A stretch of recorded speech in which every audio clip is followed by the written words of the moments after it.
stuff. All right, let's get to our guest, please. Who is the man that would risk his neck for his brother, man? Shut!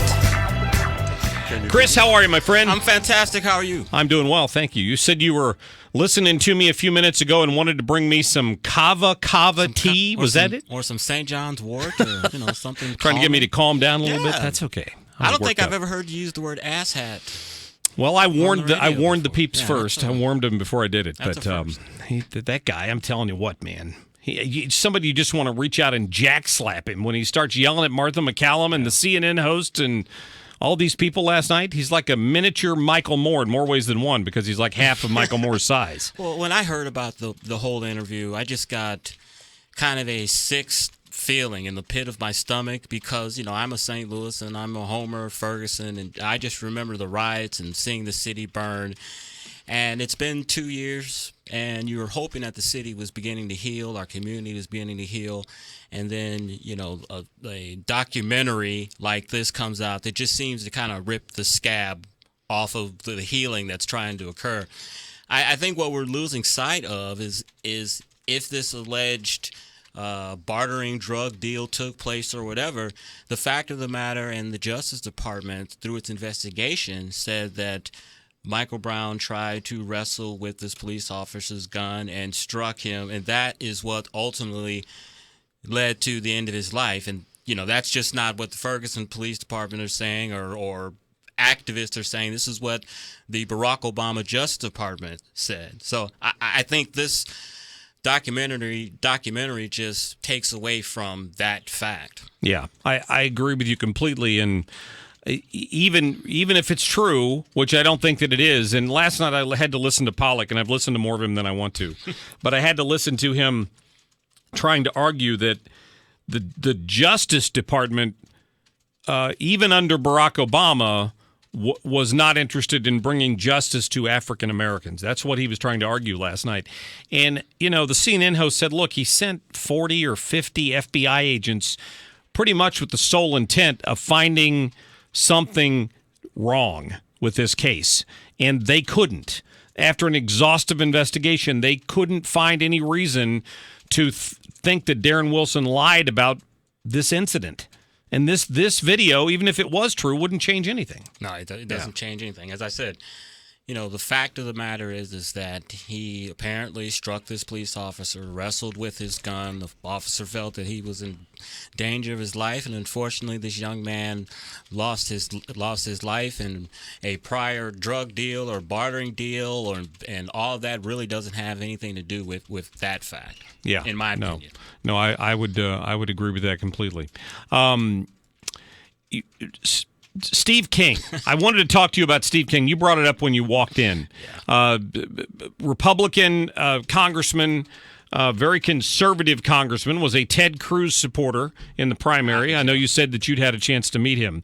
He tweeted out a comment that's gotten him in a lot of trouble about the fact that he would like to see America as a more homogeneous society, I think was the word he used, wasn't it? Yeah, something like that, and something along black people and Hispanics are going to be too busy fighting each other, and that's why there's still going to be white dominance in this country because of that. Here's King talking about reacting to his comments. And I've said the same thing as far as 10 years ago to the German people and to any population of people that is a declining population that isn't willing to have enough babies to reproduce themselves.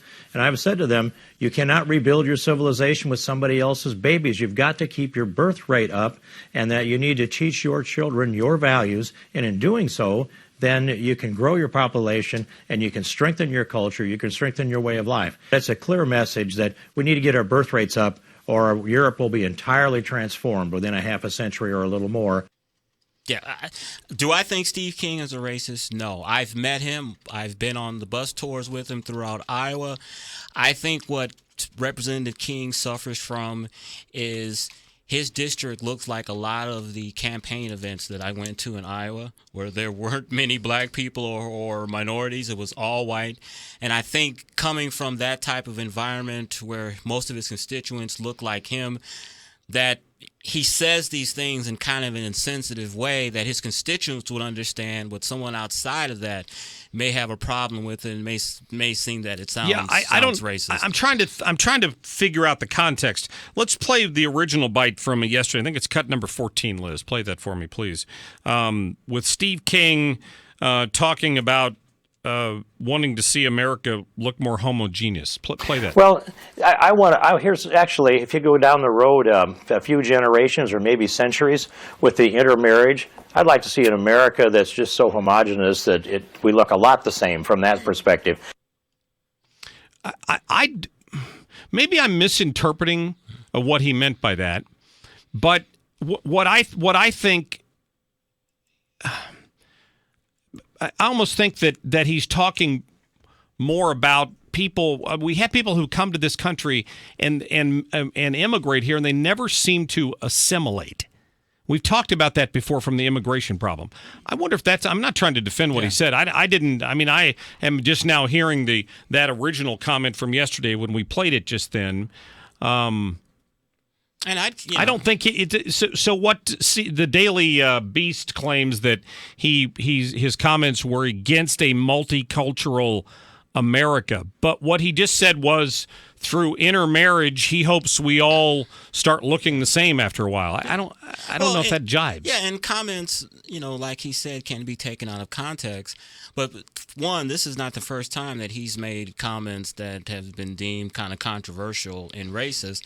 And then it goes back to the comment that I made earlier where he was saying that we don't so much have to worry about minorities being the dominant culture or the dominant people in this country because Black people and Hispanic people are going to be too busy fighting each other, and that's going to mean that there's still going to be white dominance. I mean, when you say comments like that, it kind of negates the innocuous sounding comment that you may have said. We might have a solution to his problem. Uh-oh. I saw that that lady who runs Planned Parenthood, her name escapes me for the moment. Richards, is that her name? Cecile Richards. She said that if the Republicans manage to strip the funding from Planned Parenthood, there will be thousands of new births next year.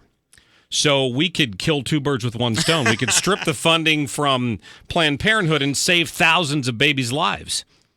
And in effect, I mean, to me, I think she's made a pretty good pitch there. Sounds like a winner to me, but according to their frame of thinking, you're taking away women's health care. Whatever. It's probably tens of thousands of lives that you would save, I'm guessing. And those are taxpayers. Yeah, that's true. That's very true.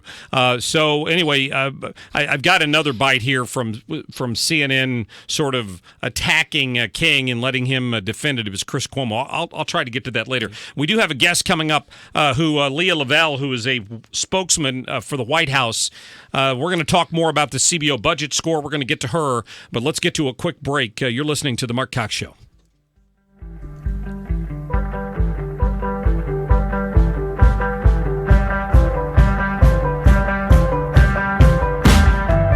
This is The Marc Cox Show.